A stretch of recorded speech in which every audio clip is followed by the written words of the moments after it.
માણસ જન્મે ત્યારથી જ એના ગ્રહો નક્કી થઈ જતા હોય છે, એની કુંડલી નક્કી થઈ જતી હોય છે. તો ખરેખરમાં ત્યારે જ ખબર પડી જાય કે આ વ્યક્તિ ધનવાન બનશે, કે આગળ જઈને બહુ મોટો ઇન્ડસ્ટ્રીયલિસ્ટ બનશે, કે રસ્તા પરનો ભિખારી બનશે. એ જન્મની સાથે જ ખબર પડી જતી હોય છે કુંડલી જોવાથી.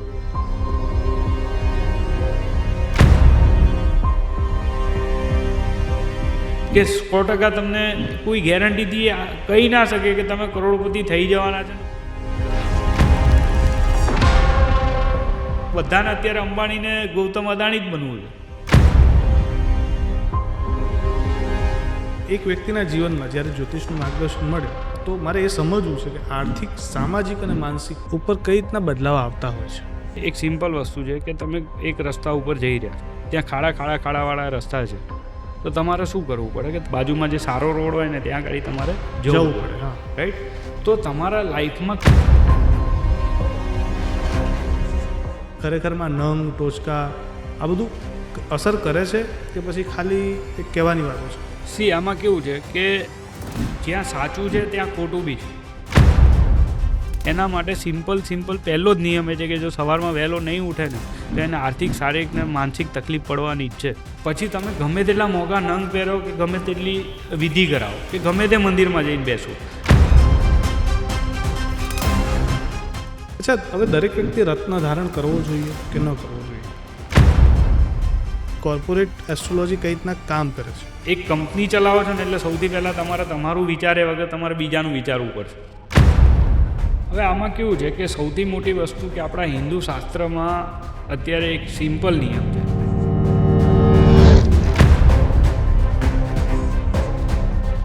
ગર્ભ સંસ્કાર શું છે અને આફ્ટર ધ ડિલિવરી એક ગોલ્ડન આર્સ કરીને એક પીરિયડ હોય છે.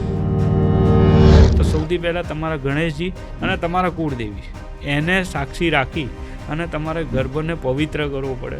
બાળકની એમ્બિકલ કોર્ડ્સ જે કહેવાય કે જે નાળ, તો વર્ષો પહેલાં શું થતું હતું કે એ નાળને કાપવામાં ના આવે, બાળકને જેવું જન્મ થાય એટલે માતાના પેટ ઉપર ઉલટું મૂકી દેવામાં આવે.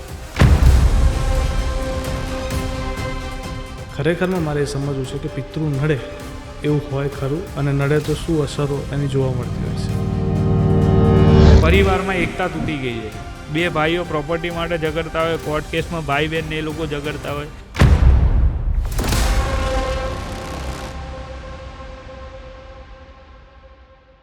આપણા સનાતન ધર્મની અંદર શાસ્ત્રોમાં વર્ણિત છે કે આદર્શ મનુષ્યનું જીવન કેવું હોવું જોઈએ, અને એક આદર્શ મનુષ્યના જીવનની અંદર ઘણા બધા સંસ્કારો હોવા ખૂબ જરૂરી છે.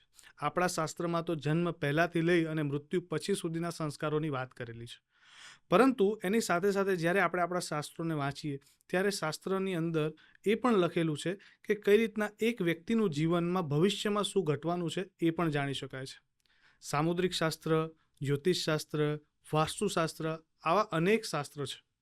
આ બધા શાસ્ત્રો ઉપર આજે ચર્ચા કરવા માટે મેં બોલાવ્યા છે ઋષિ પુરાણના સંસ્થાપક એટલે ઋષિ ત્રિવેદીને.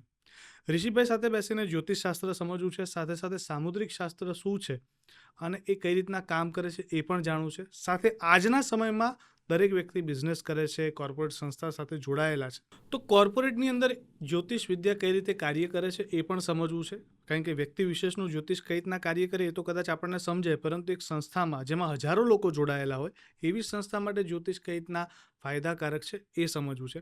સાથે સાથે એમની જે કાર્યપ્રણાલી છે એના ઉપર વાત કરવી છે. સાથે સાથે જ્યોતિષની અંદર કે એમને પણ આપણે રોજિંદા જીવનમાં સાંભળતા હોઈએ છીએ કે લોકો દુઃખી છે, પિતૃદોષ છે, અન્ય એવા ઉપચારો દ્વારા લોકોને અલગ અલગ ટોચકા, નંગ ને એવું પહેરાવવામાં આવતું હોય છે.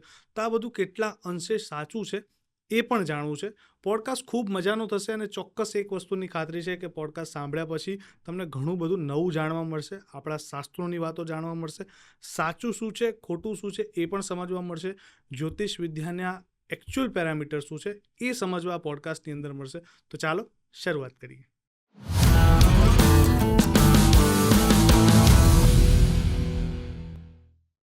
સ્વાગત છે ઋષિ સર આપનું બેઠકના પોડકાસ્ટમાં. Thank you. કેમ છો? પહેલો તો ખૂબ આનંદ છે.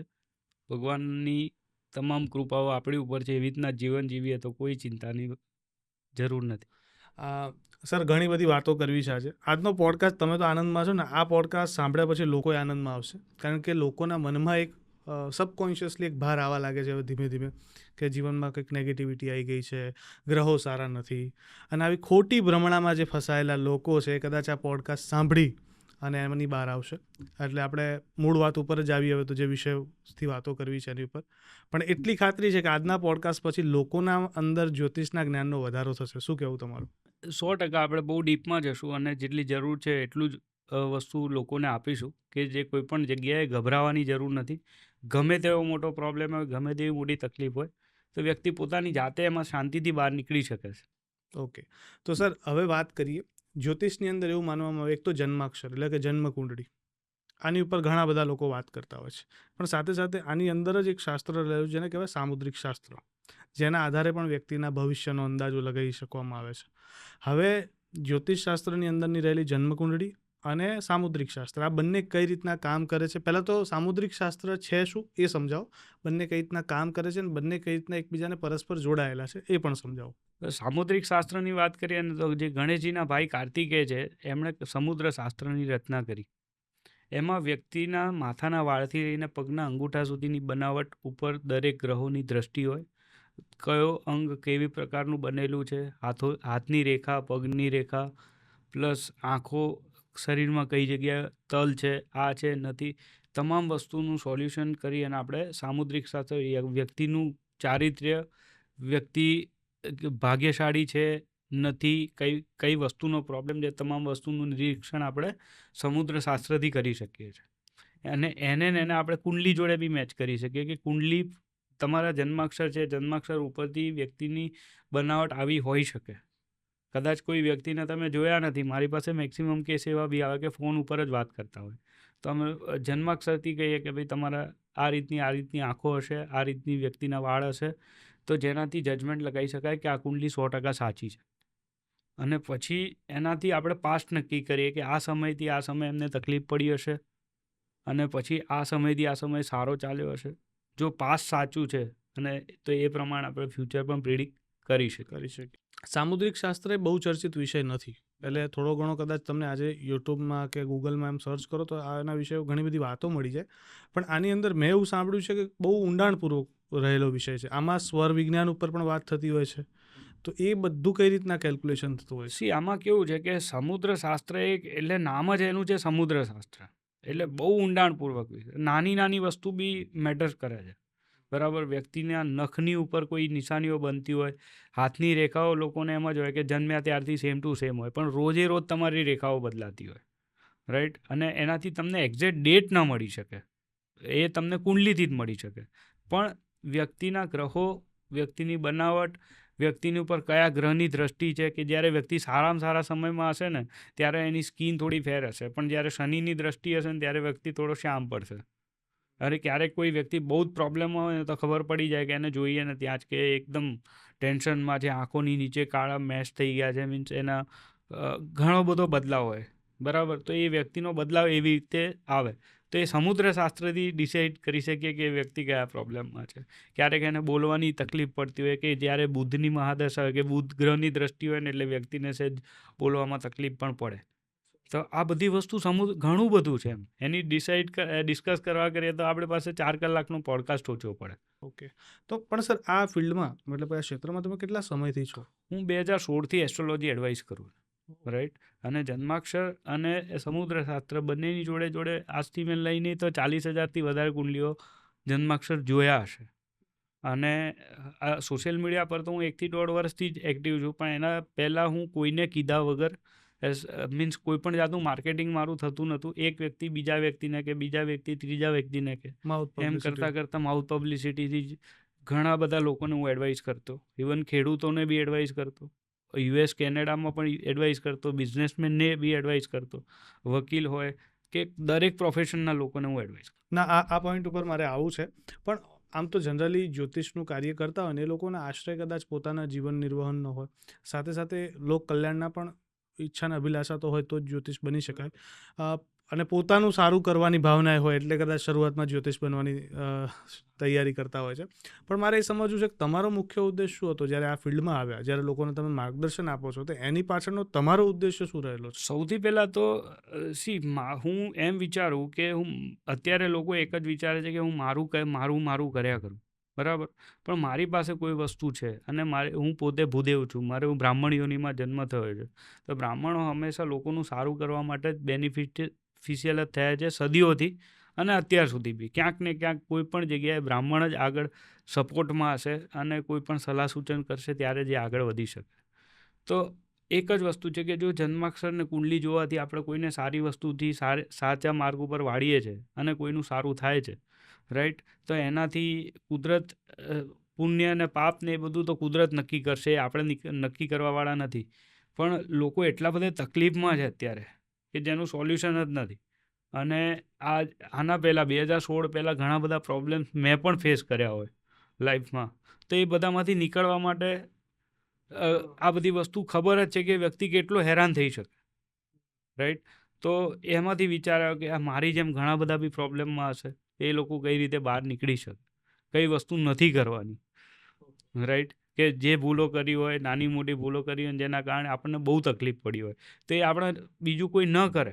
પણ આ વાત ઉપરથી સર એવું થાય કે એક વ્યક્તિના જીવનમાં જ્યારે જ્યોતિષનું માર્ગદર્શન મળે તો મારે એ સમજવું છે કે આર્થિક, સામાજિક અને માનસિક ઉપર કઈ રીતના બદલાવ આવતા હોય છે. આમાં કેવું છે કે તમે એક સિમ્પલ વસ્તુ છે કે તમે એક રસ્તા ઉપર જઈ રહ્યા છો, ત્યાં ખાડાવાળા રસ્તા છે, તો તમારે શું કરવું પડે કે તમારે રસ્તો બદલવો પડે. બાજુમાં જે સારો રોડ હોય ને ત્યાં આગળ તમારે જવું પડે, હા. રાઈટ. તો તમારા લાઈફમાં કંઈક ના કંઈક પ્રોબ્લેમ આવે છે, ચાહે આર્થિક પ્રોબ્લેમ છે કે શારીરિક છે કે માનસિક છે. તો પ્રોબ્લેમ આવે છે મીન્સ કંઈક પ્રોબ્લેમ છે ને, રાઈટ. તો તમારે તમારું જીવન જીવવાની પદ્ધતિમાં બદલાવ લાવવો પડે.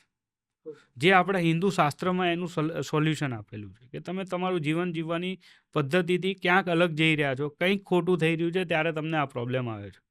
તો એ બદલાવ કઈ રીતે આવી શકે જેનું સોલ્યુશન આપણા હિન્દુ શાસ્ત્રોમાં છે. તો એ શાસ્ત્રને આ હિસાબે જો આપણે જીવન જીવવાની શૈલી બદલીએ તો ધીમે બદલાવ થશે. રાતોરાત ક્યારે કોઈ પ્રોબ્લેમ સોલ્વ નથી થવાના, બરાબર. અને ધીમે જ બહાર નીકળાય. પણ જો ભગવાનની ઉપર ભરોસો કરીએ, આપણું હિન્દુ ધર્મમાં જે પણ ભગવાન છે એની ઉપર આપણે પૂરેપૂરો ભરોસો કરીએ, આપણે પોતાની જાત જોડે ડિસ્કસ કરીએ કે ભાઈ પોતાની જાત ઉપર બી ભરોસો કરવો પડશે. અને ખોટા કામ આપણે જે બી કરતા હોય એ બદલાવ લાવી અને આપણે સારા કામ કરવા માંડશું, શાસ્ત્ર પ્રમાણે જીવન જીવીશું, તો 100% એમાંથી કોઈ પણ તકલીફ હોય એમાંથી આપણે બહાર બહુ ઇઝીલી નીકળી શકીએ. બહુ સાચી વાત છે. પણ આમાં છે ને લોકોનો પ્રશ્ન ક્યાં આવે, હું તમને સર કહું. પરમાત્મામાં તો ઘણા બધાને શ્રદ્ધા હોય, લગભગ બધાને શ્રદ્ધા હોય. પણ થાય છે શું કે જ્યારે આવા જ્યોતિષ છે કે તંત્ર મંત્રના જાણકાર લોકો છે, આ ઘણા બધા લોકો સામાજિક કલ્યાણના હેતુથી કાર્ય કરતા હોય છે. પણ એમાં કદાચ 2-5% વર્ગ, કદાચ 10% વર્ગ એવો પણ છે કે જે માત્ર ને માત્ર ખોટા, ટોચકા, નંગ એવા ઉપાયો આપે, જે કરે ને પછી પરિણામ ન મળે એટલે વ્યક્તિ હોય નિરાશ થઈ જાય ને પછી આમાં શ્રદ્ધા હોય એની તૂટી જતી હોય છે. તો ખરેખરમાં મારે તો આ સમજવું છે કે ખરેખરમાં નંગ, ટોચકા આ બધું અસર કરે છે કે પછી ખાલી એક કહેવાની વાતો છે? આમાં કેવું છે કે જ્યાં સાચું છે ત્યાં ખોટું બી છે, એટલે કંઈક ની કંઈક વસ્તુ અસર કરતી હશે. હું એ બધામાં નથી પડતો. પણ વાત એમ છે કે જો વ્યક્તિને લોંગ ટાઈમ રિઝલ્ટ જોઈએ છે, લોંગ લાસ્ટિંગ રિઝલ્ટ જોઈએ છે, તો આપણા શાસ્ત્રમાં એ બધી વસ્તુનું સોલ્યુશન બી છે.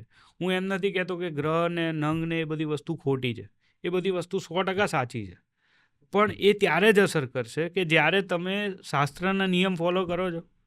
સૌથી પહેલી વસ્તુ એક જ છે કે જે માણસ છે, મનુષ્ય યોનિમાં જેણે જન્મ લીધો છે, એના માટે સિમ્પલ પહેલો જ નિયમ એ છે કે જો સવારમાં વહેલો નહીં ઉઠે ને તો એને આર્થિક, શારીરિક ને માનસિક તકલીફ પડવાની જ છે, રાઈટ. પછી તમે ગમે તેટલા મોંઘા નંગ પહેરો કે ગમે તેટલી વિધિ કરાવો કે ગમે તે મંદિરમાં જઈને બેસો, જો તમે મનુષ્યનો નિયમ ફોલો નહીં કરો તો આ બધી વસ્તુ નકામી પડવાની છે. નામ કોનું આવે? શાસ્ત્રનું, ભગવાનનું અને બ્રાહ્મણનું, જેણે નંગ તમને સજેસ્ટ કર્યો છે, રાઈટ. પણ ખરેખરમાં પ્રોબ્લેમ શું છે કે આપણે આપણું કર્મ તો પહેલાં જાણી લઈએ કે આપણે શું કરવાનું છે, નથી કરવાનું. આપણે કોઈનો વાંક નથી કાઢતા, પણ આપણા જીવનમાં પ્રોબ્લેમ આવે છે તે લાઈફસ્ટાઈલ બદલો, બરાબર. પછી તમે ગ્રહોને, નંગને કોઈ પણ વસ્તુનું ધારણ કરો તો બી એ કામ કરે, કદાચ એના કરતાં વધારે ડબલ કામ કરે, બરોબર છે, રાઈટ. હવે છે ને, પણ આમાં કેવું છે, રત્ન ધારણ કરવાથી તરત ભાગ્ય બદલાય ખરું? રાતોરાત તો એવું કોઈ જાદુ થવાનું નથી. બહુ સનાતન સત્ય છે. કારણ કે હું પોતે એવું માનું છું કે ખોટું બોલીને કોઈ સોલ્યુશન કરવાનું નથી, અને રિઝલ્ટ આપવાવાળો હું નથી. હમ. બરાબર. દરેક રત્ન ધારણ કરવા માટે એનું એક નિયમ છે. બરાબર. કે આજે સિમ્પલ વસ્તુ છે કે એ કઈ રીતે કામ કરે છે. ફોર એક્ઝામ્પલ, આપણે ગુરુ ગ્રહનો નંગ ધારણ કર્યો કે ચલો મને અત્યારે કોઈ પણ લાઈફમાં પ્રોબ્લેમ છે અને ગુરુ મદદ નથી મળતી, તો મારે એનો બેનિફિટ લેવો છે. રાઈટ. તો આ એક વસ્તુ છે કે તમારો મોબાઈલનું નેટવર્ક હોય, મોબાઈલનું ટાવર હોય, એની જોડે તમારા મોબાઈલને કનેક્ટ કરવા માટે આપણે શું કરતા હોય કે પહેલાં આપણે સિમ કાર્ડ નાખીએ. બરાબર. સિમ કાર્ડ નાખીને એમાં તમે તમારું બધું રજિસ્ટ્રેશન કરો, આધાર કાર્ડ નંબર કે જે પણ મીન્સ જે એક પ્રોસેસ છે એ કરી. ગમે તેટલો મોંઘો મોબાઈલ લો કે સસ્તો મોબાઈલ લો, પ્રોસેસ આ જ છે કે નજીકનો જે ટાવર છે એની જોડે તમારે કનેક્ટ થવા માટે તમારે સિમ કાર્ડ કરીને તમારો ફોન સ્ટાર્ટ કરવો પડશે. રાઈટ. તો એ ગ્રહ જોડે મીન્સ એ રીતે, તો એ જ રીતે તમે જે તે નંગ છે એની અંદર તમારું પોતાનું પ્રાણ પ્રતિષ્ઠા કરવી પડે. તમારે એ ગ્રહની જે પણ પ્રાણ પ્રતિષ્ઠા કર્યા પછી એને પ્રોપર એના જે તે જાપ મંત્ર છે એ બધું કરી અને એ બધું એક્ટિવેટ કરવું પડે. એ કર્યા પછી એવું નથી કે રેગ્યુલર પરમેનન્ટલી કામ કર્યા કરશે. રાઈટ. કે ગમે તેવો મોબાઈલ હોય, આઈફોન લો કે સસ્તામાં સસ્તો ફોન લો, રોજ સવારે તમારે એને ચાર્જ તો કરવો પડે.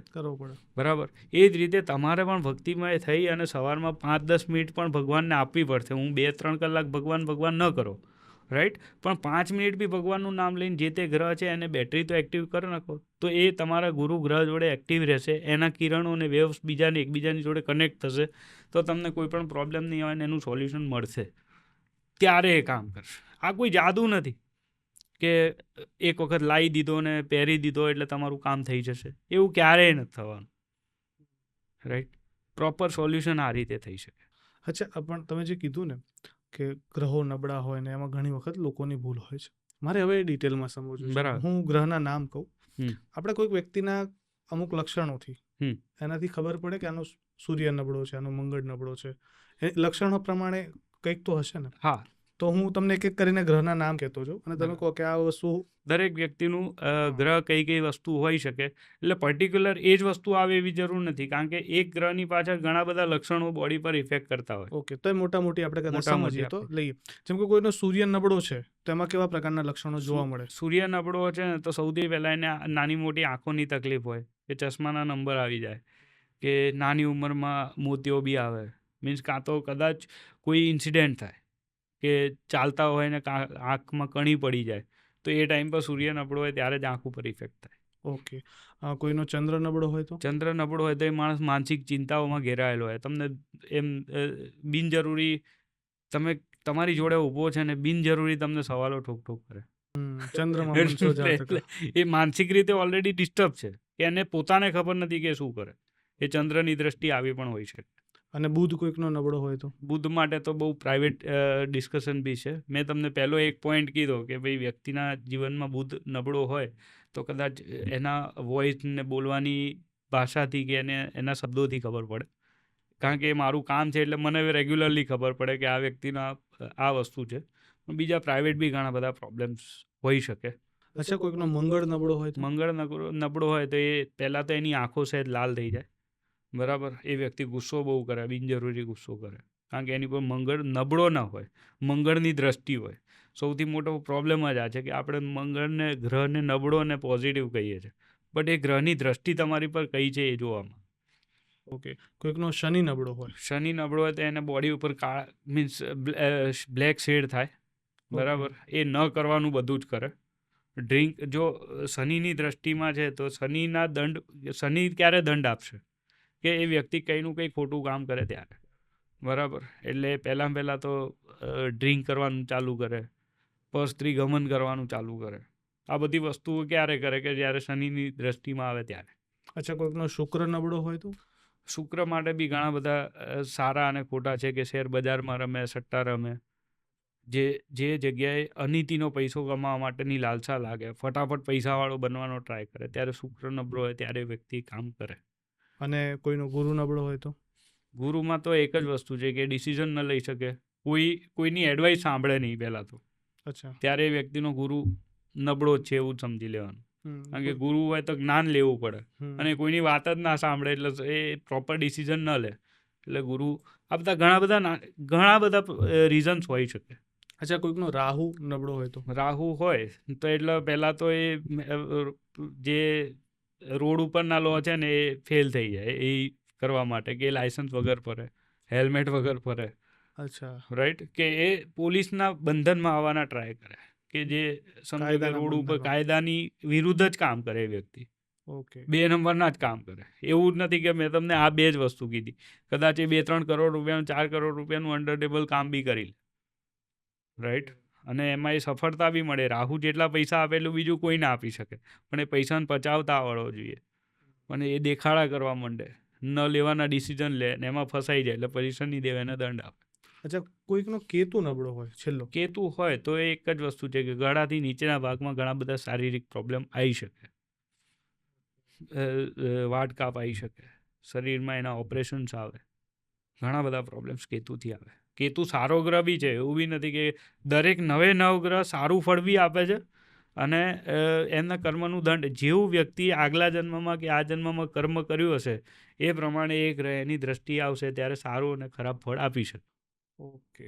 અચ્છા, હવે દરેક વ્યક્તિ રત્ન ધારણ કરવો જોઈએ કે ન કરવો જોઈએ?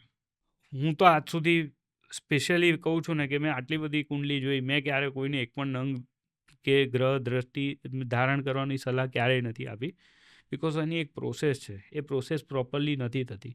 હું પોતે કર્મકાંડ કરતો નથી, કારણ કે કર્મકાંડ કરવાના પણ ઘણા બધા નિયમો ફોલો કરવા પડે.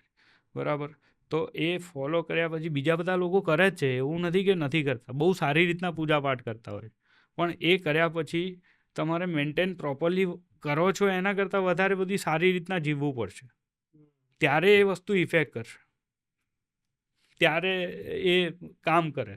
તો જો વ્યક્તિ જાતે જ પોતાની જાતે જ કરતા હોય તો પછી એને ખર્ચો ન કરવો પડે. અમે પોતે પ્રોપરલી એવી જ એડવાઇસ કરીએ છીએ કે વ્યક્તિને કોઈ પણ જાતનો ખર્ચ ન કરવો પડે અને પોતાની જાતે એ સોલ્યુશન કરી શકે. ના, તો પછી આ લોકો રત્ન ધારણ કરે તો એ શું ભૂલ કરતા હોય છે?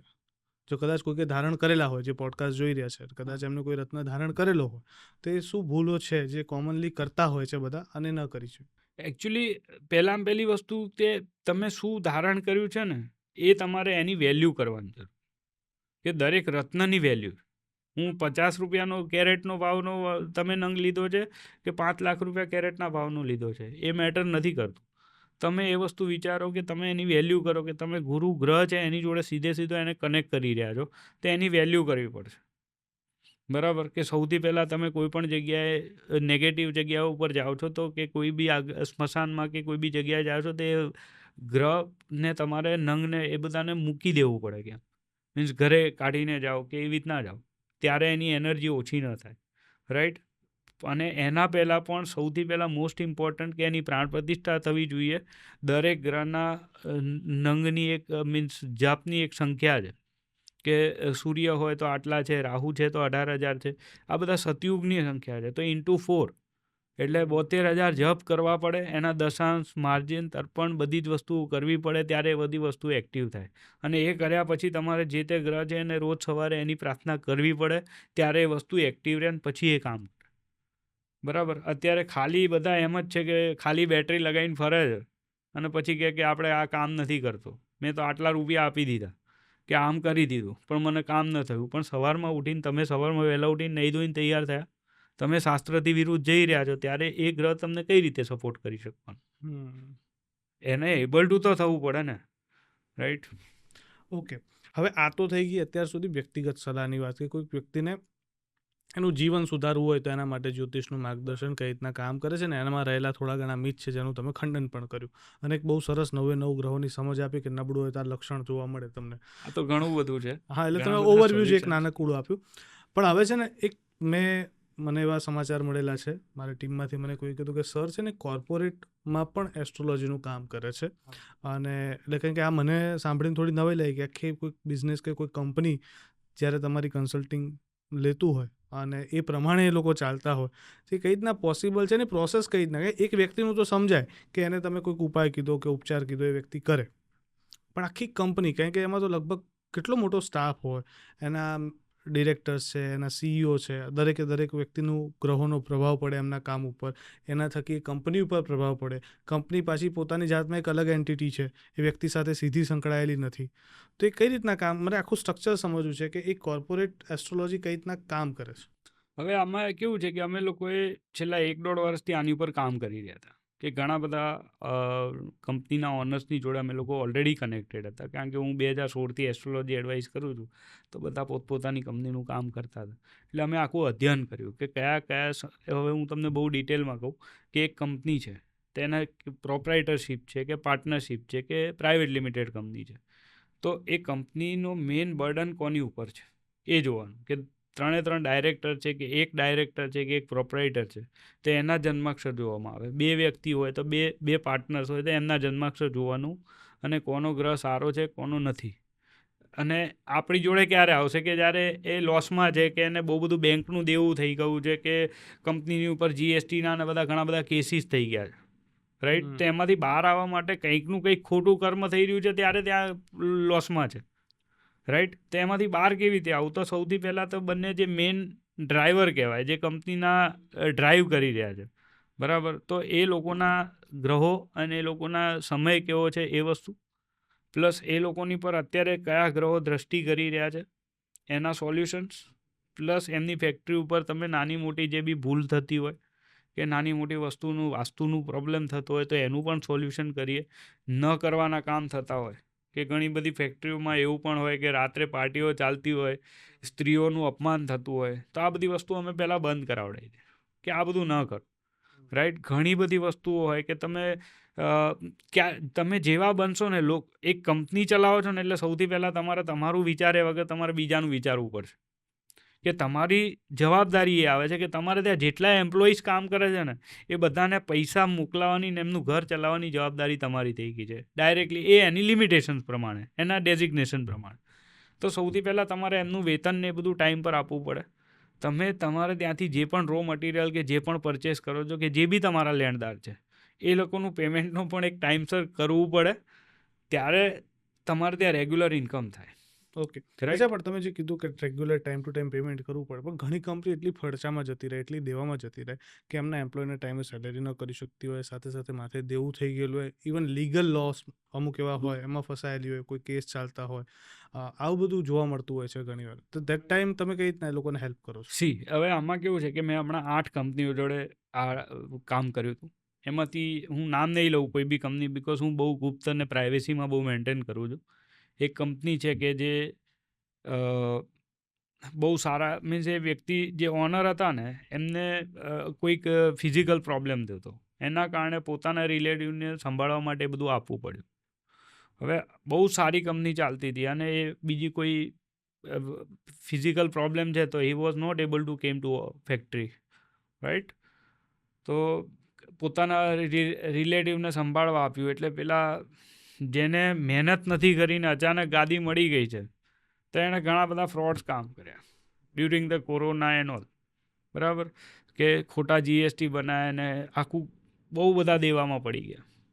પછી જ્યારે કેર થઈને પ્રોપર જગ્યા ઉપર આવ્યા ત્યારે ખબર પડી કે એમના જેટલા બી સપ્લાયર્સને જેટલા બધા જગ્યાએ તમારા કસ્ટમર્સ હતા બધાની જગ્યાએ નામ ખરાબ કર્યું છે. તો આમનું એમને કંપનીને લોસમાં બી કરાવ્યું છે, GSTની ઘણી બધી નોટિસોએ આવેલી છે અને આવા બધા હતા. એટલે ઘણા બધા પ્રોબ્લેમ એક બી બાજુથી સોલ્વ ના થાય. અને પછી એમને કોઈએ મારો રેફરન્સ આપ્યો હતો અને અમે લોકોએ એમને બહુ પ્રોપરલી એડવાઇસ કરી અને કે ભાઈ આ રીતના કરો, તમે જમીનનું શુદ્ધિકરણ ત્યાં આગળ, ઇવન ત્યાંની સ્ટાફની લેડીઝની જોડે બી ઘણું બધું ન કરવાનું બધું થતું હતું, રાઈટ. તો આ બધી વસ્તુ બહુ ખોટી થાય તો ત્યાંથી રોજીની જગ્યા છે તો તમારે એને રિસ્પેક્ટ આપવું પડે, બરાબર. એટલે સૌથી પહેલાં જે તે વ્યક્તિની કુંડલી જોઈએ કે ભાઈ તમે અહીંયા આગળ આટલા પ્રોબ્લેમ તમારી પાસે છે, એટલે સૌથી પહેલાં તમે મેઇન વ્યક્તિ છો, તમારામાંથી બહાર નીકળવું છે. એવું નથી કે તમે 2 મહિનામાં બહાર આવી જશો. તમે એટલા મોટા પ્રોબ્લેમમાં છો તો કે એનાથી એવો ખોટા કમિટમેન્ટ કરતા જ નથી કે તમારે આટલું કરવું પડશે. પછી એ વ્યક્તિની જન્માક્ષરને બધી જ વસ્તુ જોઈ, એમને જે કરવાનું હતું એ કીધું, રાઈટ. એમાં પાર્ટનર્સમાં જે પણ પ્રોબ્લેમ હતા તો એમનું પણ પાર્ટનરશિપમાં ચેન્જ કરાવડાવ્યું કે જે તે એમના નજીકના મીન્સ ફેમિલી મેમ્બર હોય એમનું નામ અંદર એડિટ કરાવડાવ્યું કે ભાઈ આ વસ્તુ જેના ગ્રહો સારા છે એનું નામ એડ કરાવીએ, ત્યાંની કામ કરવાની પદ્ધતિ બદલાવી કે દરેક એમ્પ્લોઈઝને તમે એવી રીતના રાખો કે તમારા ઘરના જ વ્યક્તિઓ છે ત્યારે એ લોકો તમારા માટે 100% કામ કરશે, રાઈટ? કે એમને પણ ઘણા બધા પ્રોબ્લેમ્સ આવતા હોય, તો એ બધી વસ્તુનું કેર કરાવ્યું, ઘણા બધા પ્રોબ્લેમના સોલ્યુશનને આજે એ કંપનીનું ટાર્ગેટ બી અમે કર્યું કે આટલા બધા બેંકના લોનના દેવા છે કે આ છે તે છે, તે બધું ટાઈમ ટુ ટાઈમ આપવું પડશે. દરેક એક વ્યક્તિને સાચવવાની જરૂર નથી, બધા લેણદારોને થોડા થોડા દર મહિને પૈસા આપતા રહો, તમારું કામ ધીમે ધીમે ચાલતું રહે. એક ટાર્ગેટ બનાવીએ દર મહિને કે આ મહિનાથી માર્ચ મહિના સુધીમાં તમારે આટલું ટર્નઓવર કરવું પડશે, ત્યારે તમે આટલી બધી લોનોમાંથી કે ધીમે ધીમે બહાર નીકળી શકશો. તો એક ટાર્ગેટ દર માસિકનો કરીએ, દર મહિને 25-26 તારીખે અમે કેટલું સેલ થયું, કેટલું પ્રોફિટ થયું, કેટલી લોનો ભરી, ક્યારે શું કર્યું, દરેક વસ્તુનું ધ્યાન રાખીએ.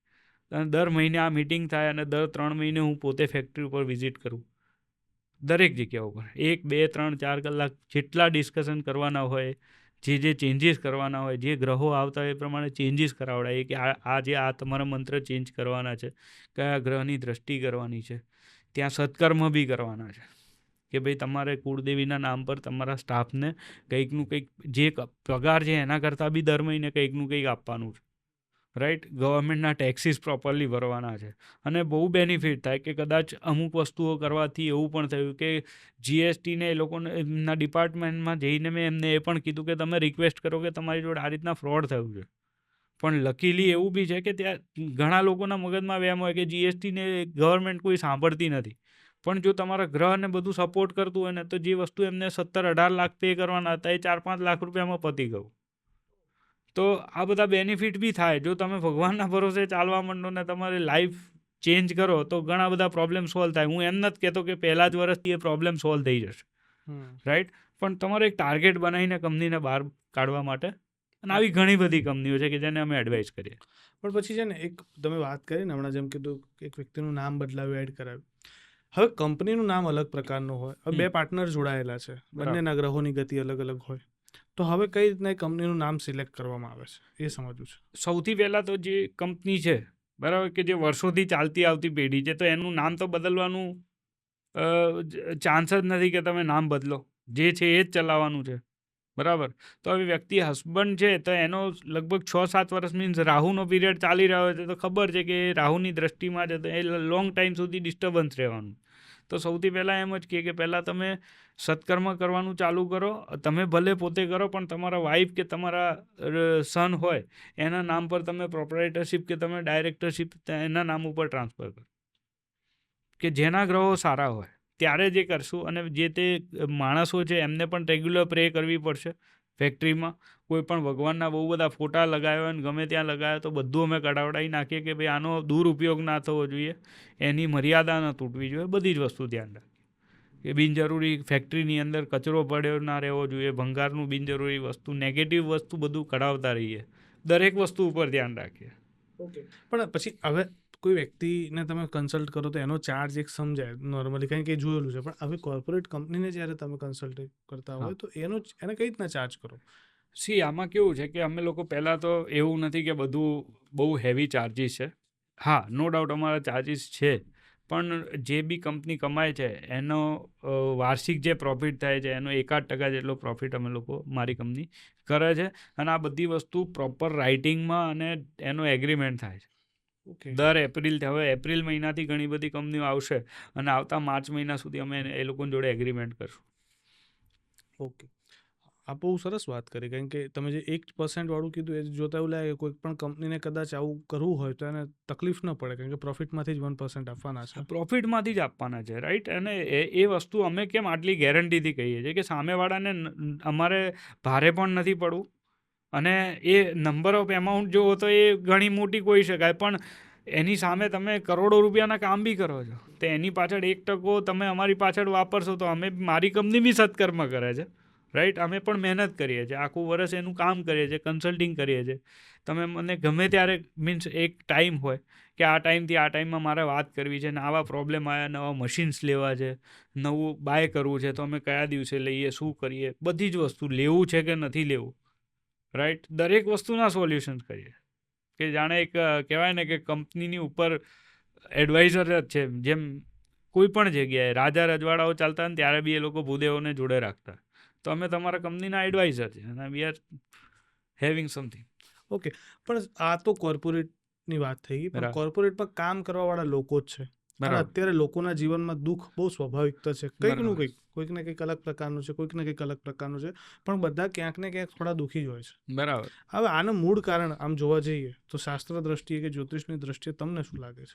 હવે આમાં કેવું છે કે સૌથી મોટી વસ્તુ કે આપણા હિન્દુ શાસ્ત્રમાં અત્યારે એક સિમ્પલ નિયમ છે કે 16 સંસ્કાર. માણસને જીવનમાં સુખ, શાંતિ અને સમૃદ્ધિથી જીવન જીવવું હોય તો એક મા બાપે પોતાનું બાળક સારી રીતે જીવી શકે એના માટે એને 16 સંસ્કારના પ્રમાણે ચાલે તો એને જીવનમાં સુખ, શાંતિ અને સમૃદ્ધિનો વાસ થાય, બહુ સારી રીતના જીવન જીવી શકે. બાકી જે લોકો શાસ્ત્રની વિરુદ્ધ જાય છે એને કંઈકની કંઈક તકલીફ છે જ. ઘણા બધા કેસીસ હું તમને એક્ઝામ્પલ્સ આપી શકું, ઘણા બધા જોઈએ એટલા. આર્થિક કહો તો આર્થિક, માનસિક કહો તો માનસિક, શારીરિક કહો તો શારીરિક. અને આ બધા લોકો એવું નથી કે 2 મહિના, 3 મહિના, 4 મહિના, 1-2 મહિનામાં અમે સોલ્યુશન આપીને જતા રહે. 2016થી લોકો જે લોકો જોડાયા છે આજ દિન સુધી મને ભૂલતા નથી. કે એમના ઘરમાં નાની મોટી વસ્તુ હોય ને તો પણ એ લોકો મારી જોડે કનેક્ટેડ હોય. એ લોકો પૂછ્યા વગર કોઈ વસ્તુનું સોલ્યુશન આગળ જ ન વધે. તો એ બધી વસ્તુ 2-3 મહિનાના સોલ્યુશન્સ નથી કે થઈ ગયું ને. તમારે જીવન પ્રમાણે 16 સંસ્કાર પ્રમાણે જીવન ચાલવું પડે. અમે ઘણી બધી પ્રોસેસ એ પ્રમાણે કરાવીએ જ છે. પણ આ 16 સંસ્કારની જે તમે વાત કરી આના વિશે તો મેં પણ ઘણું બધું વાંચેલું છે, પણ એટલે મને છે ને એમાં વધારે ક્યુરિયોસિટી એના માટે છે કે 16 સંસ્કારને આપણે કદાચ સમજવા હોય વિગતમાં થોડા, અને કદાચ વિગત કરતાં પણ વધારે એ સમજવું છે કે આની પાછળ કોઈ વિજ્ઞાન કામ કરે છે. આપણા શાસ્ત્ર બધા છે ને તમે જો આમ લોજિકલી વિચારશો ને તો આપણે બહુ શોર્ટકટ ને એ બધું વિચાર્યા વગર જો વાત કરીએ ને તો બધા સંસ્કાર છે ને આપણા સાયન્સ જોડે કનેક્ટેડ છે કે એની પાછળ કંઈક ના કંઈક લોજિક છે. વિચારીએ તો એ પ્રમાણે આપણે એ સંસ્કાર 100% કામ કરે. પણ મેઇન વસ્તુ છે કે ટ્રસ્ટ તમારે કરવો પડે અને એને પ્રોપરલી ફોલો કરવો પડે. પણ આજે એવું પણ છે કે સંસ્કાર ધીમે ધીમે ભૂલાઈ રહ્યા છે. હવે સંસ્કારની પાછળ ભૂલાવાનું રીઝન એવું છે કે અત્યારે જે હાલમાં 35થી 50 વર્ષની જે પેઢી છે, જનરેશન છે, જે લોકો ખરેખરમાં આર્થિક, શારીરિક અને માનસિક તકલીફો ભોગવી રહ્યા છે. બરાબર. એની પાછળનું મૂળ રહસ્ય શું છે કે આગળની 2 જનરેશન, રાઈટ, કે એ લોકો એટલા બધા પ્રોબ્લેમમાં હતા કે એ લોકોની પાસે એટલા ન જોવાના બધા જ પ્રોબ્લેમ હતા ને એના કારણે એ લોકોને એ સોલ્વ કરવા માટે એમના છોકરાઓને કંઈ શીખવાડ્યું નહીં. બહુ ઓછા લોકોને એ બધું શીખવાડ્યું અને એ બધી વસ્તુ 35થી અત્યારની જે 50 વર્ષની પેઢી જે એકચ્યુઅલમાં ફેસ કરી રહી છે એ લોકોને કશી ખબર જ નથી કે સારી રીતના જીવવું તો કઈ રીતે જીવવું. કે એકદમ તમે અમારા લેવલની પેઢીમાં મીન્સ આપણા લેવલની પેઢીમાં શું હતું કે નાનપણમાં પ્રોબ્લેમ્સ જ ફેસ કરેલા છે. બરાબર. તો મા બાપની એવી સગવડ જ ના હોય કે બહુ સારી રીતના કંઈકનું કંઈક કર્યા કરે ને કંઈક શીખવાડે. બિકોઝ બધું મેનેજ કરવામાં જ જતું રહ્યું. 3, 4, 5 છોકરાઓ દરેક ઘરમાં હોય અને એને મેનેજ કરવામાં જ એ લોકોની લાઈફ ભૂલ. તો એ લોકો સંસ્કાર શું શીખવાડે? તો એ બધી વસ્તુ નથી જ આપણને શીખવા મળી. આપણે એમાં મા બાપને કોસતા નથી. એમણે આપણને જન્મ આપ્યો છે, રાઈટ, અને એનું ઋણ તો આપણે કદી પૂરું નથી કરી શકવાના. પણ એમનાથી જે થયું એમણે બેસ્ટ કર્યું જ છે આપણા મા બાપે આપણા માટે. પણ હવે વસ્તુ એક જ છે કે આપણે શાસ્ત્રને ખબર છે કે હિન્દુ શાસ્ત્ર બેસ્ટમાં બેસ્ટ છે. બરાબર. આપણો ધર્મ બેસ્ટ છે. આપણે એ ધર્મમાં જન્મ લીધો છે, રાઈટ. તો આપણે આપણા ધર્મને જ ફોલો કરીએ કે જે સનાતન ધર્મમાં લખ્યું છે કે આ સંસ્કાર પ્રમાણે તમે જીવન જીવશો તો તમને કોઈ તકલીફ નહીં પડે, રાઈટ. તો પછી એ રીતના જીવવામાં વાંધો શું છે? તો શું છે, બહુ સાચી વાત છે. પણ તમે 16 સંસ્કારની વાત કરતા ત્યારે મારા મગજમાં એક વસ્તુ આવી કે અત્યારેના સમયમાં ગર્ભ સંસ્કાર, એટલે આ તો બહુ આમ તો આપણા શાસ્ત્રમાં લખાયેલી વાત છે, પણ અત્યારે વધારે જોવા મળે છે કે એના વિશે વધારે વાતો થાય છે. મહિલાઓ જ્યારે ગર્ભાવસ્થામાં હોય તો આની ઉપર બહુ ધ્યાન રાખીને કાર્ય કરતી હોય છે. આમ તો ગર્ભ સંસ્કાર એવું કહેવાય કે એના પહેલાંથી ચાલુ થતી પ્રોસેસ છે, લગ્ન પછી શરૂઆત થઈ જાય ગર્ભ સંસ્કારની. તો એ સમજવું છે કે ગર્ભ સંસ્કાર શું છે અને આફ્ટર ધ ડિલિવરી એક ગોલ્ડન આર્સ કરીને એક પીરિયડ હોય છે એવું કહેવામાં. આના વિશે પણ મારે સમજવું છે કારણ કે આ બંને વિષય વસ્તુ ઉપર લોકોને પ્રકાશિત કરવા વધારે જરૂરી છે. હવે આની એક એક્ઝામ્પલ બી તમને આપું કે અમે બધી જ ટાઈપના કેસ લઈએ છીએ. ખાલી હું ડાયવોર્સના જ કેસ નથી લેતો કે કોઈ એમ કે છૂટાછેડા જોઈએ છે તો અમે નથી લેતો એ કેસ. બરાબર. કારણ કે એક બ્રહ્મ હત્યાનું પાપ લાગે. પણ બીજા આવા ઘણા બધા કેસીસ છે. હું એક એક્ઝામ્પલ આપું કે મારી જોડે રિસન્ટલી 2 વર્ષ પહેલાં એક લેડી હતી કે જેને મિસકેરેજ ને એ બધાના ઇશ્યુઝ આવતા હતા. હું આખો તમારો કન્સેપ્ટ ક્લિયર કરું, બરાબર. પછી ખબર હતી કે ભાઈ આટલા બધા પ્રોબ્લેમ, બીજા શારીરિક પ્રોબ્લેમ બી એટલા, અને એ ઇન્ડિયામાં નહીં, રાઈટ. તો ત્યાંથી કોઈ રેફરન્સ આપ્યો છે ને ત્યાંથી એકલી લેડી હોય, એ ને એના હસબન્ડ 2 જણા હોય, તો એવા લોકોને દરેક વસ્તુનું ધીમે ધીમે પહેલાં શાસ્ત્ર પ્રમાણે ચલાવવાનું. ખબર છે કે કુંડલી પ્રમાણે હજી 1-1.5 વર્ષ લાગશે, પછી જ બીજું સંતાન આવવાના યોગ બને છે. તો તમારા ઘરમાં સંતાન ક્યારે આવે કે તમારા જ કોઈ કુળના પિતૃ હોય કે જેને મનુષ્ય યોનિમાં આવવાનો યોગ છે, ત્યારે જ એ વસ્તુ થવાની છે. મિસકેરેજ બી થાય છે કે આ બધું બી થાય છે કે કોઈ કારણસર નથી થતું, તો એની પાછળની રીઝન એ છે કે તમારા પિતૃઓમાંથી કોઈકને આવવાનો યોગ તો જોઈએ, ત્યારે આવશે, રાઈટ. કે કોઈ પણ તમારા કુટુંબની અંદર ગર્ભ બંધાવવાનો યોગ હશે ત્યારે થશે, રાઈટ. તો એક હસબન્ડ અને વાઈફના મેરેજ થાય એટલે સૌથી પહેલાં એક જ વસ્તુ કે તમારા કોઈ પૂર્વજ છે એમને તમારા ગર્ભમાં પાછું આવવું છે, અને હવે મનુષ્ય યોનિમાં જન્મ લેવો છે, તો સૌથી પહેલાં તમારા ગણેશજીનું નામ તો પહેલાં લેવું જ પડે, અને તમારા કુળદેવી એને સાક્ષી રાખી અને તમારે ગર્ભને પવિત્ર કરવો પડે કે એક આત્મા તમારા ગર્ભની અંદર આવી રહી છે. સિમ્પલ, બરાબર. તો એ બધી વસ્તુ તમે ગર્ભને ચોખ્ખો કરી પવિત્ર કરો ત્યારે એ આત્મા 9 મહિના સુધી તમારા ગર્ભમાં બાળક સ્વરૂપી આવે અને મનુષ્ય યોનિમાં જન્મ લે, તો એના માટે ગર્ભ સંસ્કાર આવે. હવે તમે જે ગોલ્ડન અવર્સની વાત કરી, તો ગોલ્ડન અવર્સ અત્યારે કંઈ તમે એને નવો શબ્દ છે, પણ આ 70 વર્ષ પહેલાંની બધી વાતો છે કે એ સદીઓથી ચાલતી હતી, અને 71 વર્ષથી બંધ છે. કે જે બાળકને કેવું કહેવાય કે માતાના સૌથી પહેલાં નોર્મલ જ હતું, કંઈ દવાખાનાને એ બધી જગ્યાએ જવાના કોઈ યોગ નહોતા, મીન્સ જગ્યા હોય ફેસિલિટીઝ નથી. તો એ ટાઈમ પર શું કરતા કે અત્યારે બાળકની એમ્બિકલ કોર્ડ્સ જે કહેવાય કે જે નાળ એની માતાની નાભી જોડે જોડાયેલી હોય 9 મહિના સુધી, એ બાળકને ખાવાનું ને એનું બધી જ વસ્તુ એમાંથી એને સર્વ થતું હોય બાળકને. તો એ નાળ છે ને એ અત્યારે 15 જેવું બાળક જન્મે ને એને 15 થી 20 સેકન્ડમાં નાળને કાપી નાખવામાં આવે, રાઈટ. તો વર્ષો પહેલાં શું થતું હતું કે એ નાળને કાપવામાં ના આવે, બાળકને જેવું જન્મ થાય એટલે માતાના પેટ ઉપર ઉલટું મૂકી દેવામાં આવે, 30 મિનિટ 40 મિનિટ સુધી એમને એમ પડ્યું રહેવા દે. એટલે એમાં શું થાય કે બાળકનો જન્મ થયો છે અને એ વખતે માતાનું બીપી હાઈ છે, તો બાળકનું પણ બીપી હાઈ હોય, ક્યારે શ્વાસ લેવાનું એ બધી વસ્તુ ફર્સ્ટ ટાઈમ આ પૃથ્વી પર આવ્યો છે, તો એને કાન નાકથી શ્વાસ લેવાની એ બધી ખબર નથી પડતી. તે બાળકને અડધો કલાક ત્યાં જ મૂકી રાખતા, અને એનાથી એનું બધું એડજસ્ટ બી થતું, અને માતાના પેટની ગરમીથી એ બાળકને બહુ સારી રીતના એનું હેલ્થ પણ રહેતું, અને એને એકચ્યુઅલમાં જે ગોલ્ડન અવર્સ જે કહો છો એ અડધો કલાક કે કલાકનો અવર્સ જે કહેવાય એને ગોલ્ડન અવર્સ કહેવાય. અને નવી પેઢી હવે પાછી એ તરફ વળી રહી છે, રાઈટ. કે ડૉક્ટર્સને કહે છે, પણ આ બધી વસ્તુ બહુ સદીઓ પુરાની છે અને બહુ જરૂરી છે.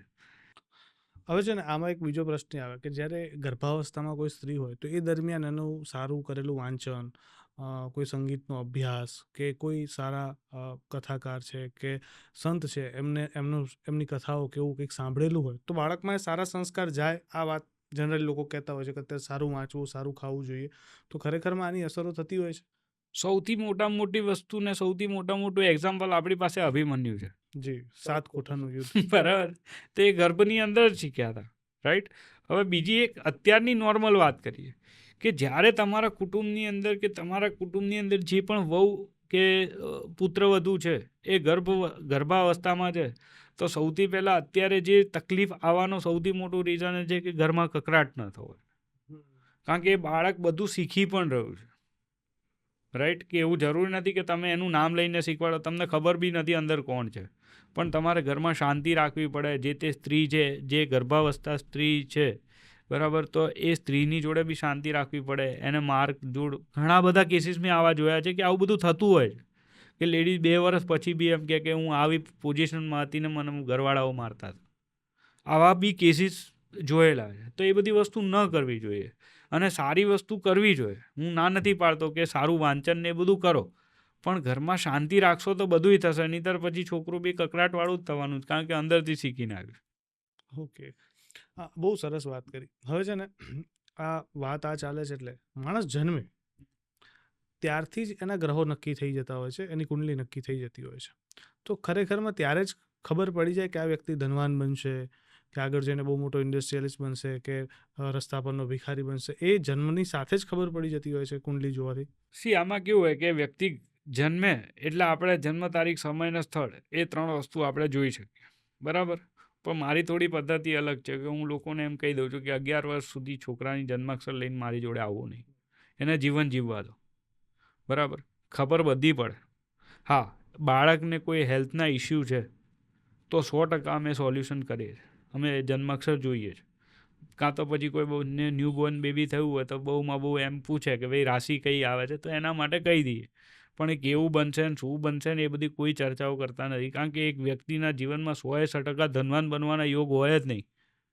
મનુષ્યનું જીવન જ થયું છે સુખ અને દુઃખ ભોગવવા માટે. કાં તો 10 વર્ષ સારાય આવે ને 15 વર્ષ ખરાબ બી આવે ને, જેમાં પણ જો સત્કર્મ ન કર્યું હોય તો એ લાઈફ લોંગ ડિસ્ટર્બન્સવાળું બી રહે અને લાઈફ લોંગ બહુ સારા પૈસામાં બી કમાય. એમ કે ઘણી વખત બાળકના જન્મ થયા પછી મા બાપ હોય ને એમનું લાઈફસ્ટાઈલ આખી બહુ ચેન્જ થઈ જાય અને બહુ સારી પરિસ્થિતિ, તો એ બાળકના જન્મથી થાય, રાઈટ. કે આવશે તમારા કુટુંબમાં, એ વ્યક્તિ જન્મ લેશે તો એના કર્મેથી બધી વસ્તુ થશે. પણ એ બધી વસ્તુને જેટલી જરૂર છે ને એટલી જ ડિસ્કશન કરીએ કે સૌથી પહેલાં બાળકને જીવવા તો દો, કે એને અત્યારથી વિધિ ના તેને કંઈ જ નહીં. એમ તમે ચિંતા ના કરો, બહુ સારું જ છે, અત્યારે હાય ના કરો, એને જીવવા દો. પણ મારે એ પણ સમજવું છે કે ચલો માની લો કોઈના યોગ એટલા સારા પ્રબળ નથી કે બહુ મોટો ધનવાન કે કરોડપતિ બની શકે, પણ એ કોઈ જ્યોતિષનું માર્ગદર્શન લે તો ખરેખરમાં એ કરોડપતિ બની શકે ખરો? કરોડપતિ બનવાના ઓપ્શન્સ આવે. તમે 2 વસ્તુ છે કે એક વ્યક્તિને અંદર હું એમ જ કહીશ કે સારો સમય આવે ને ખરાબ સમય આવે, બરાબર. તો ખરાબ સમય આવે ને, તો સારો સમય આવે ને ત્યારે ભગવાનને યાદ કરી લેવા જોઈએ. બહુ ક્લિયર કે એ વખતે તમારે સમજો કે કરોડપતિ બનવાનો જ યોગ છે, પણ તમે મોડા ઉઠો ને વહેલા ઉઠો ને સમય સંજોગને ધ્યાન ન આપો તો તમારો સમય સારો ને ગાડી બી આવી જશે ને બધું જ આવી જશે, પણ એ તમને યોગ 10 કરોડ મળવાનો હતો પણ તમે 20-25 લાખ ને 50 લાખમાં ખુશ થઈને જતા રહ્યા. બિકોઝ તમે સત્કર્મ નથી કર્યું, શાસ્ત્ર જોડે જોડાયા નથી, પણ તમે ખુશ થઈ ગયા કે નહીં મને મારો, પણ તમે ગોલ્ડન ઓપોર્ચ્યુનિટી હતી ને તમે ખોઈ ના, બરાબર. હવે જ્યારે તમારો ક્રિટિકલ સમય છે ત્યારે તો તમે કરી જ નથી શકવાના. ભગવાનની અંદર કોન્સન્ટ્રેશન જ નથી, કે પછી ભલે ને તમે ગમે તેટલા મંદિરમાં જઈને લોટા લઈને જાઓ, પણ તમારું કોન્સન્ટ્રેશન જ નહીં હોય, માઇન્ડ જ ડિસ્ટર્બ હશે તો તમે શું ભગવાનની ભક્તિ કરી લેવાનું. એટલે જ્યારે સારો સમય હોય ને ત્યારે ભગવાનની ભક્તિ કરી લો, અને પછી તો ખોટા સમયે જ્યારે ખરાબ સમય આવશે, નાની મોટી તકલીફ આવશે તો તમે એને સહન કરી જશો. પણ એ પણ છે, તમે જે કીધું સારો અને ખરાબ સમય, આપણે એવું કહેતા હોય છે કે દસકો ચાલે છે આનો. હા, term એ છે. લોક એક term વર્ષોથી છે, ચાલતો હા, આવતો કે શબ્દ છે. દસકો ચાલે છે એટલે 10 વર્ષ. એટલે આ ખરેખરમાં એવું હોય કે વ્યક્તિના જીવનમાં 10 વર્ષ જ હોય જેમાં એ બહુ સારું કામ કરી એવું શકે? ના હોય. ક્યારેક ઘણા સમય, લાંબો સમય બી ચાલે. એના આગલા જન્મોના કર્મના હિસાબે જ દરેક વસ્તુ હોય, કે 9 જ ગ્રહો છે, એના 9 ગ્રહોની જ દ્રષ્ટિ આવતી હોય, રાઈટ. કે એની પાછળ બીજા 4 એક સાથે 5 ગ્રહો બી કામ કરતા હોય. યોગીની દશામાં બી અલગ અલગ ગ્રહો કામ કરતા હોય. તો કયા સમયે કયો ગ્રહ કયા લેવલ પર અસર કરે છે એના ઉપર વ્યક્તિને સારું અને ખોટું ફળ મળી શકે, બરાબર. એવું 2-5 મિનિટમાં કુંડલી જોઈ દે, અમે ચોખ્ખી ના જ પાડીએ છીએ કે 5 મિનિટમાં ને એવો જવાબ જોઈએ તો નહીં મળે, રાઈટ. કે તમારી કુંડલી એટલી સસ્તી નથી કે એટલી ઇઝી નથી કે હું 5 મિનિટમાં જોઈ લઉં. પણ અત્યારે તો એવું ચાલે છે કે લોકો 2-5 મિનિટમાં કુંડલી જોઈ અને લોકો શું કરે છે એનાથી મન નથી ખબર, પણ તમે પ્રેક્ટિકલ એક વસ્તુ વિચારો કે એક વ્યક્તિના જીવનમાં 70-80 વર્ષ 90 વર્ષનું કામ હોય, રાઈટ, અને એને આગલા કેટલા જન્મો લીધા છે એ પ્રમાણે કયા ગ્રહ છે, તો એ એટલી ઇઝી છે કે પોસિબલ છે કે કોઈ વ્યક્તિનું 5 મિનિટમાં જન્માક્ષર જોઈ લેવાય કે અડધો કલાકમાં જોઈ લેવાય. અમે લોકોની જોડે ચાલીએ છીએ. એવું નથી કે તમે આજે મારી જોડે એડવાઇસ લઈ લીધી, મને ફોન કરી લીધો, તો તમે 15-20 દિવસ પછી મારી ટીમ કે અમે લોકો સામેથી ફોન કરીએ છીએ, અમે લેખિતમાં આપીએ છીએ કે તમારે 90 ડેઝ સુધી તમે અમને ફોલો કરી શકશો. તમારે જ્યારે પણ ક્વેશ્ચન આન્સરની જરૂર પડશે, મારી ટીમ ચોખ્ખે ચોખ્ખું કહેશે કે તમારે જેટલા સવાલ ઋષિ સર જોડે વાત થાય ત્યારે જેટલા સવાલ તમારે પૂછવા છે એને લખીને રાખજો કે તમે ભૂલી ના જાઓ. અને જ્યાં સુધી બધા આન્સર ન મળે, એકના એક આન્સર તમે 90 ડેઝ સુધી તમે પૂછો, પણ તમારે કરવું પડશે ફોલો તમારે જ કરવાનું છે. હું જાદુગર નથી કે 2 મંત્ર કરીને તમને ફાયદો કરાવવાનો, પણ તમને સોલ્યુશન છે તો અમે તમારી જોડે ઊભા છીએ. એ 5 મિનિટ ને 10 મિનિટમાં 2-4 વિધિ કરવાથી તમારું સોલ્યુશન થઈ જતું હોત તો પછી આપણે તમેનું અહીંયા શું કામ બેઠા છે? રાઈટ. હું મારા ઘરે મારું જ કરીને જાતે જ હેલિકોપ્ટર ના બનાવી દેતો? એવું નથી શક્ય. દરેક માણસે હું પણ મનુષ્ય છું, મારા પરિવારને ચલાવવા માટે મારે પણ શાસ્ત્રના નિયમો ફોલો કરવા જ પડશે, નહીંતર સોલ્યુશન નહીં નીકળે. ઓકે. હવે છેલ્લે મારે એક બહુ મજાની વસ્તુ, કારણ કે આ છે ને લોકોના મનમાં એક ચાલતો પ્રશ્ન છે. લોકો જોડે પૈસા હોય, નવો બિઝનેસ કરવાનું વિચારતા હોય, પણ એ એવું વિચારે કે સારો સમયગાળો હોય ને ત્યારે પૈસા ઇન્વેસ્ટ કરવા છે કે બિઝનેસ કરવો છે. તો મને એ જણાવો કે કયો એવો બેસ્ટ સમય છે કે જ્યારે લોકોએ પૈસા ઇન્વેસ્ટ કરવા જોઈએ કે નવા બિઝનેસની શરૂઆત કરવી જોઈએ? એક તો એ વ્યક્તિ કોઈ વ્યક્તિનું ડિસિઝન ક્યારે લેવાય નહીં. ઓકે. એ જજમેન્ટ તમારે એની કુંડલી કે એના જન્માક્ષરને આધારે જ બધા તમે પર્સન ટુ દ્રષ્ટિ લે, person vary person to person, case two case basis પર. પછી એ વ્યક્તિ કઈ વસ્તુનું કામ કરવા માંગે, રાઈટ. કે તમે અત્યારે મેક્સિમમ લોકો એમ વિચારે કે નવી જનરેશનને એટલું જ ખબર છે કે મોદી સાહેબે આવીને કીધું કે એક્સપોર્ટ વધારો, એટલે પછી કંઈ કરતા ના હોય ને તો એમ કે હવે મારે એક્સપોર્ટ કરવું છે, રાઈટ. તો એ વસ્તુ ક્યારેય સક્સેસ ના જાય. લોજિક બી ચલાવવી પડે ને, કે તમે કોઈ એવી વસ્તુનું પ્રોડક્શન કરો, તમારો ક્રાઇટેરિયા કેવી રીતે વધે.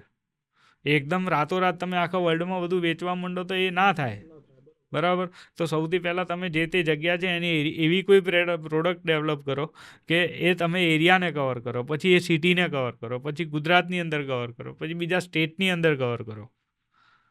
આ કંઈ એવું નથી કે રાતોરાત કોઈ બી કંપની ચાલવા માંડશે ને બીજા મહિને ધંધો આવવા માંડશે ને સક્સેસ થવા માંડશે, એવું આજ સુધી કોઈ નથી. ઘણી બધી કોર્પોરેટ કંપનીના આપણે એક્ઝામ્પલ આપણા જ ગુજરાતના આપી શકીએ કે એ લોકો આવી રીતના છે. હું તમને એક એક્ઝામ્પલ આપું કે 52ની અંદર બધાને ખબર જ છે કે વેલ નોન કંપની છે કેડિલા, રાઈટ. કેડિલા 52માં એ લોકો 2 ડાયરેક્ટર ઇન્દ્રવદનભાઈ ને રમણભાઈ પટેલ બંને પાર્ટનરશિપ કરી હતી, રાઈટ. તો એ લોકો એક નાની લેબોરેટરી બનાવી 52માં. પછી એ લોકો સાયકલ પર એ લેબોરેટરીની બધી દવાઓ સેલ કરવા જતા હતા. 52 પછી 67 સુધી એ લોકોએ નાની લેબોરેટરીમાં કામ કર્યું. એ વર્ષનો ડિફરન્સ જુઓ. પછી 67માં એ લોકોએ ઘોડાસરમાં કંપની નાખી, જે કેડિલા મેઇન ઘોડાસરમાં હતી 67ના સાલથી. જ્યાં ગાડી કેડિલાના આજુબાજુમાં ખાલી જંગલ ને ખેતરો ને એ બધી જ વસ્તુ હતી. બહુ હાર્ડ કોઈ એવી સિચ્યુએશન નથી ને એ જગ્યામાં એ લોકોએ ડિસિઝન લીધું હતું. એ કર્યા પછી 67થી એ લોકોએ કેટલી બધી મહેનત કરી, આજુબાજુના કેટલાય લોકોને કામ આપ્યું. એ લોકોના વિઝન બી ક્લિયર જોઈએ ને, કે મારે લોકોની દવાઓ, સારા હેલ્થ માટે દવાઓ બી બનાવવી છે અને બહુ લોકોને રોજગાર બી આપવો છે અને ભારત સરકારના ટેક્સ બી ભરવા છે. તમે સમજો છો? આ બધા વિઝન કરતાં પછી એ લોકોએ પ્રોપર ડિસિઝન, મીન્સ 95 સુધી એ કંપનીનું બહુ સારું નામ હતું અને છે જ, બરાબર. અત્યારે પણ છે. પણ જ્યારે એક બીજી જનરેશન આવીને ત્યારે એ લોકોએ પ્રોપર ડિસિઝન લીધું, બંને પાર્ટનર છે, કે આપણા બંનેના આ લેવલ ઉપર લાયા છે આ કંપનીને. હવે આ કંપનીને આગળ ચલાવવા માટે શું કરવું પડશે? તો કે બંને જણા, નવી જનરેશન આવશે ને તો એ લોકોના નવા આઈડિયાઝ હશે. બંને અલગ અલગ વ્યક્તિઓ, પરિવારના વ્યક્તિઓ છે, તો બંનેના આઈડિયાઝ અલગ અલગ હશે. તો એ બંને વસ્તુ ઘર્ષણમાં આવશે અને કોર્ટ કેસને એ બધું થવાની શક્યતા છે. તો આપણે બધા પાર્ટીશન કરીએ. તો 95માં એ બંને પાર્ટીશન થઈ અને અત્યારે બંને કંપની ચાલે છે બહુ સારી રીતે. એક પ્રોપર ડિસિઝન બી લીધું અને આજે પણ કેડિલા આજની તારીખમાં 40,000થી, બંને ગ્રુપની વાત કરું છું, અંદાજે 40,000થી વધારે લોકોને પોષણ કરે છે. બહુ સારું એમ્પાયર ચાલી રહ્યું છે અને વર્લ્ડમાં એનું અમાઉન્ટ તો ઘણી બધી હોઈ શકે, આપણે એમાં પડવું નથી.